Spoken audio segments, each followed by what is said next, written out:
Valentine's day. Happy Valentine's Day. Happy Valentine's Day. দুনিয়ার সবচেয়ে বড় ফেস্টিভ্যালের মধ্যে এক। আর এই দিনে চকলেট, ফুল, গ্রিটিংস কার্ড জন্যে দুনিয়ায় বিলিয়নস অফ ডলারের ব্যবসা হয়। এই দিন মানানো যাবে বা যাবে না এটা নিয়ে একটা বড় ডিবেট। কিন্তু প্রশ্ন হলো এই দিনে ভ্যালেন্টাইন্স ডে এসেছে কোথা থেকে? আর অলমোস্ট গুরুত্বপূর্ণ কথা হলো বিলিয়ন অফ ডলার কার পকেটে যায়? আজ থেকে 2000 বছর আগে পুরো দুনিয়ায় মাত্র একটাই সুপার পাওয়ার ছিল, দ্য গ্রেট আম্পায়ার। যখন এই রোমান আম্পায়ার বিশাল ক্ষমতা ছিল, এক্সাক্ট ওই সময়ে আল্লাহ পাক এই আম্পায়ারের মধ্যে এক মাইটি পয়গম্বর পাঠান, হযরত ঈসা আলাইহিস সালাম। ঈসা আলাইহিস সালাম বাকি পয়গম্বরের থেকে আলাদা ছিলেন। উনি অলৌকিকভাবে জন্মগ্রহণ করেছেন। আর যখন উনি বড় হলেন, আল্লাহ পাক ঈসা আলাইহিস সালামকে ইউনিক ক্ষমতা দিয়েছিলেন। উনি যে কোনো অসুস্থ মানুষকে ওনার হাতের স্পর্শে সুস্থ হয়ে যেতেন। আর আগে এই ক্ষমতাকে ব্যবহার করে ফিলিস্তিনের গরিব মানুষকে সাহায্য করতেন। এরপরে খুব কম বয়সে ফিলিস্তিনে ফেমাস হয়ে গেলেন। তারপর উনি যেখানে যেতেন সেখানে হাজারো লোক জমা হয়ে যেত ওনাকে দেখার জন্যে। এত লোক জমা হতো, তো উনি কিছু পরোয়াই করতেন না। উনি ভিড়ের মধ্যে এমন এমন কথা বলতেন যা এর আগে কারোর সাহস ছিল না। মানে ঈসা আলাইহিস সালাম ওই জামানার ইহুদি বিদ্যমানদেরকে এক্সপোজ করতেন। আর ঈসা আলাইহিস সালামের কথা শুনে মানুষ প্রেরণাও নিতেন। কিন্তু এই সব কথার কারণে ইহুদি বিদ্যমানরা ঈসা আলাইহিস সালামকে সব থেকে বড় শত্রু বলে মানেন। এরপরে এই সব ইহুদি ওলেমা বসে বসে ভাবতে থাকেন কিভাবে ঈসা আলাইহিস সালামের কাছ থেকে মুক্তি পাওয়া যায়। কিন্তু ঈসা আলাইহিস সালাম এই সবের জন্য ভয় পাবার কোনো কারণই নেই। উনি অনেক মুশকিলের মধ্যে থেকেও একটি বড় ফয়সালা করেন যে আর ছোট ছোট ফিলিস্তিনের গ্রামে না গিয়ে ফিলিস্তিনের সব থেকে বড় ক্যাপিটাল জেরুসালেমের দিকে রওনা হলেন। আর ওখানে গিয়ে ইহুদি বিদ্যমানদেরকে চ্যালেঞ্জ করলেন। ঈসা আলাইহিস সালাম জেরুসালেমে গিয়ে পৌঁছান আর দেখার জন্য হাজারো লোকের ভিড় হয়ে যায়। আর ঈসা আলাইহিস সালাম হাজারো লোকের সামনে দিয়ে সোজা বাইতুল মুকাদ্দাসের দিকে গেলেন। যখন ঈসা আলাইহিস সালাম বাইতুল মুকাদ্দাসে প্রবেশ করলেন, দেখে অবাক ওখানে ইহুদি বিদ্যমানরা বাইতুল মুকাদ্দাস যে ইবাদতের জায়গা অলমোস্ট ব্যাংক বানিয়ে ফেলেছে।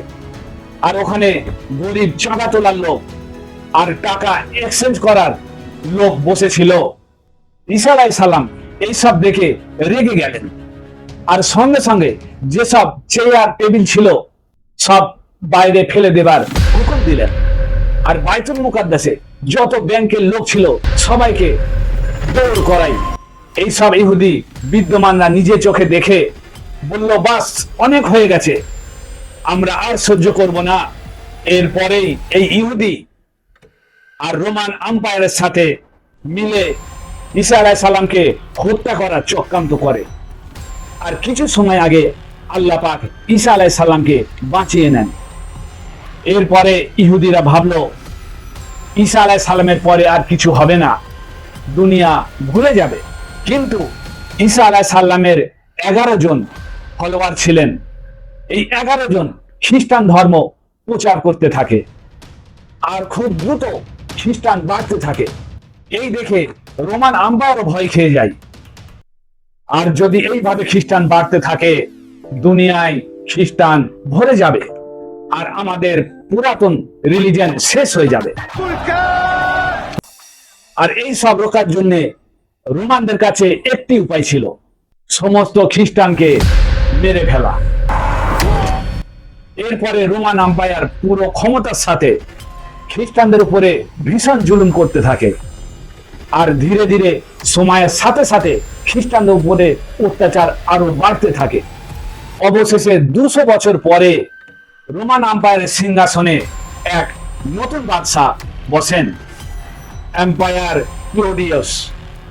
এই বাদশাহ বাকি বাদশাদের থেকে আলাদা ছিলেন, কেননা ক্লোডিয়াস শুধু ওনার পিতার জন্য নয়, এক সাধারণ সেনার মধ্যে থেকে এই রোমান আম্পায়ার সিংহাসনে বসেছেন। আর বাদশাহ হবার আগে ইনি রোমানের সব থেকে বড় রেসেলার ছিলেন।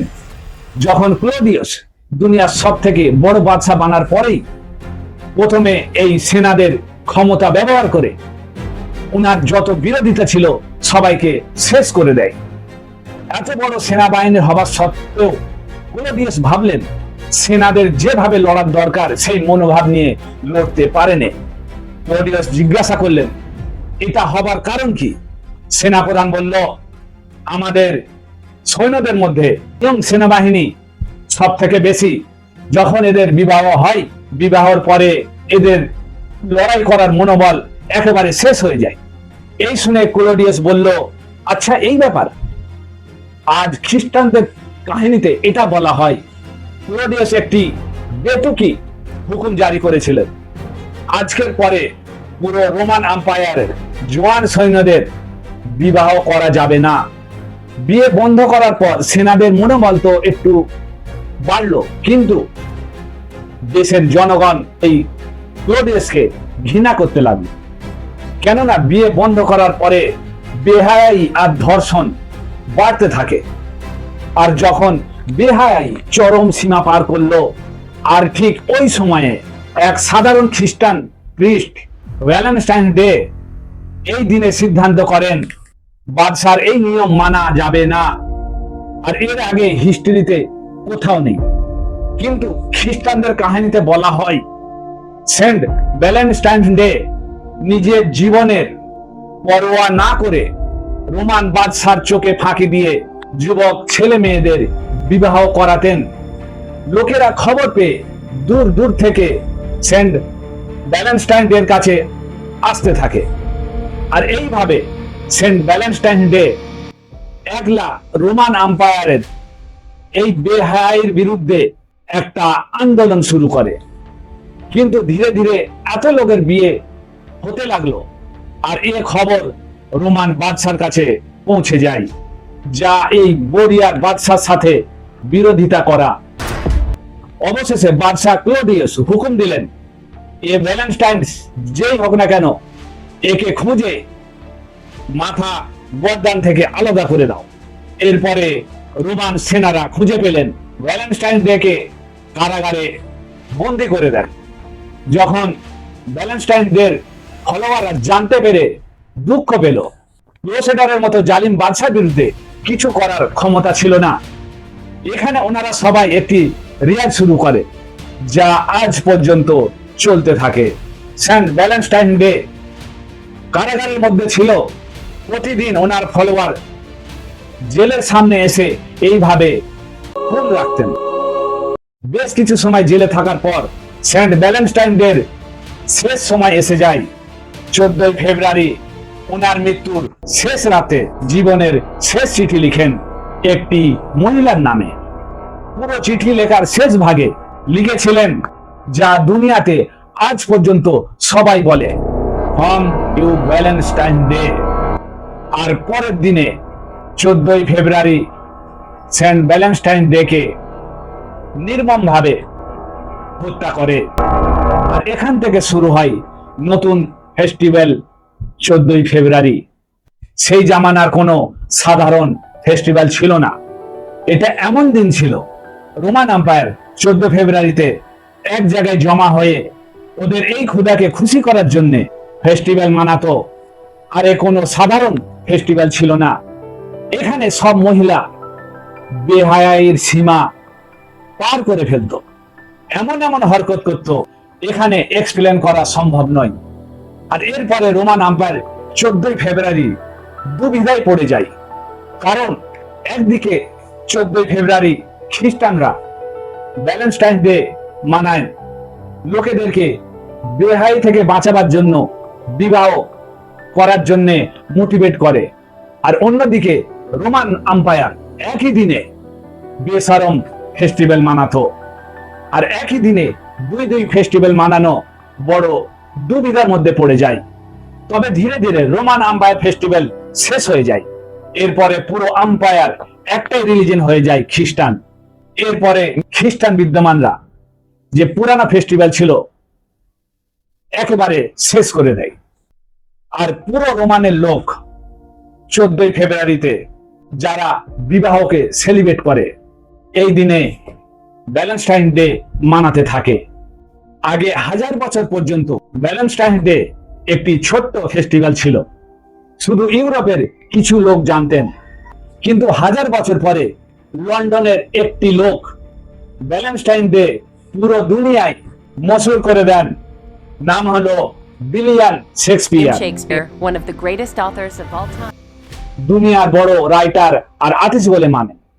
যখন শেক্সপিয়ার ভ্যালেন্টাইন ডে ওনার কাহিনীতে ব্যবহার করতে থাকে, এরপরেই পুরো দুনিয়া এই দিনের কথা জানতে পারে। তবে এরপরে বড় বড় হিস্ট্রি ভ্যালেন্টাইন ডে কে সেলিব্রেট করতে থাকে, যেমন নেপোলিয়ন, কুইন ভিক্টোরিয়া আর ব্রিটেন চার্চ। তবে ভ্যালেন্টাইন ডে শেক্সপিয়ারের নোবেলেই পাওয়া যায়নি, বড় বড় যুদ্ধও পাওয়া গেছে, বিশ্বযুদ্ধ। তখন লক্ষ লক্ষ মানুষ নিজের পরিবারকে ছেড়ে যুদ্ধে যেতে থাকে। এটা খুব কঠিন কাজ।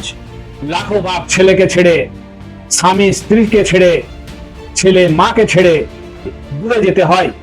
লোকেদের এইসব ইমোশন খুব গভীরভাবে দেখছিলেন এক আমেরিকান ছোট ব্যবসায়ী। একটা ছোট পেন্টিং এর দোকান ছিল, হলমার্কা।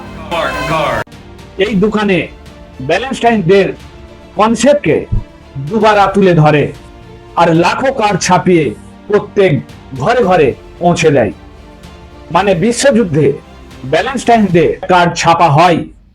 লোক শুধু ফ্যামিলিকে কার্ড পাঠাচ্ছিল না, এমনকি শত্রুকেও এই কার্ড পাঠানো হচ্ছিল। উপরে তো ভ্যালেন্টাইন ডে লেখা ছিল, কিন্তু ভেতরে গালিতে ভরা। যখন যুদ্ধ থেমে গেল, হলমার্কা একটি ছোট দোকান থেকে দুনিয়ার বড় কোম্পানির মধ্যে সামিল হয়ে যায়। হলমার্কা দেখলো যুদ্ধের পরে লোক ভ্যালেন্টাইন ডে ভুলে যাচ্ছে, এই জন্য ব্যবসাও ধীরে ধীরে ছোট হতে যায়। এখান থেকে ওনার স্ট্র্যাটেজি বদলে যায় আর খুব ভয়ঙ্কর প্ল্যান বানায়, যা দুনিয়াতে আজ পর্যন্ত ব্যবহার হচ্ছে। যেমন খবরের পেপারে, রেডিওতে, টেলিভিশনেতে মহিলাদেরকে এমন ভাবে টার্গেট করা হচ্ছে Mary, what's the matter? আর এমন অনুভব করানো হচ্ছে It's the little things, John. কোন মহিলাকে যে ভ্যালেন্টাইন ডে গিফট না যদি দেয়া হয়, You forgot to get me a Hallmark Valentine card. Only a And it Hallmark worked. card. সেই মহিলা ভেবে নিল আমার কোনো যোগ্যতা নেই, সেই জন্য আমাকে এই কার্ড দেওয়া হয়নি। মহিলাদেরকে এমন বোঝানো হয়েছে। এরপরে লোকেরা আর একবার আগের থেকেও বেশি বেশি ভ্যালেন্টাইন ডে কে সেলিব্রেট করতে থাকে আর হলমার্কা দুবারা টাকা রোজগার করতে থাকে। এই দেখে বাকি কোম্পানি টাকা রোজগার করার জন্য হলমার্কাকে ফলো করে। একটা উদাহরণ, ক্যাডবেরি প্রথমবার হার্টশেপ ক্যাডবেরি বানায় আর এমন ক্যাম্পেইন চালায় যে ভ্যালেন্টাইন ডে কার্ডের সাথে সাথে চকলেটও দেয়া খুব প্রয়োজন। এরপরে গোল্ড, ডায়মন্ডস এইসব কোম্পানি ভ্যালেন্টাইন ডে কে ব্যবহার করতে থাকে। আর আজও ওই স্ট্র্যাটেজি ব্যবহার করছে সোশ্যাল মিডিয়া কোম্পানি, যা ভ্যালেন্টাইন ডে তো বড় ফেস্টিভ্যাল বেনে গেছে, কিন্তু এইসব বড় বড় কোম্পানি ভ্যালেন্টাইন ডে কে মানুষের মধ্যে এত প্রেসার ক্রিয়েট করতে থাকে, কিছু মানুষ তো ধৈর্য রাখতে পারে না। Valentine's Day tragedy, the profile of an accused school shooter. সেই জন্য ভ্যালেন্টাইন ডে দিনে দুনিয়ায় বেশিরভাগ মানুষ ডিপ্রেশনে চলে যায়। From when gunfire broke out on Valentine's Day. আর এই কারণে পুরো দুনিয়ায় এই দিনে আত্মহত্যা করে থাকে। আজ ভ্যালেন্টাইন ডে কে পুরো দুনিয়া মানতে থাকে, কিন্তু কিছু কালচার আছে এটাকে খারাপ বলে, যেমন মুসলমান হিন্দু, ইভেন খ্রিস্টান, I'm Pastor Robert. Jesus hates Valentine's Day. এইসব রিলিজনের বক্তব্য এই বড় বড় কোম্পানি সেন্ট ভ্যালেন্টাইন ডে আসল মিশনকে ভুলিয়ে দিয়ে এই বড় বড় কোম্পানির নিজের লোভের জন্য রোমেদের সেই বেহাই ফেস্টিভ্যাল বানিয়ে দিয়েছে। আর লোকেরা একেবারে ভুলে গেছে এই দিনের আসল উদ্দেশ্য কি ছিল। লোকেদেরকে বেহাই থেকে বার করে বিবাহর দিকে আনা হতো। ইনশর্ট, আর যে কেউ ভ্যালেন্টাইন ডে মানাচ্ছেন তাদেরকে একটু জানা দরকার এটা কোনো ভালোবাসা নয়, আপনাকে বড় বড় কোম্পানি আঙুলের ইশারায় নাচাচ্ছে। সাবস্ক্রাইব করুন।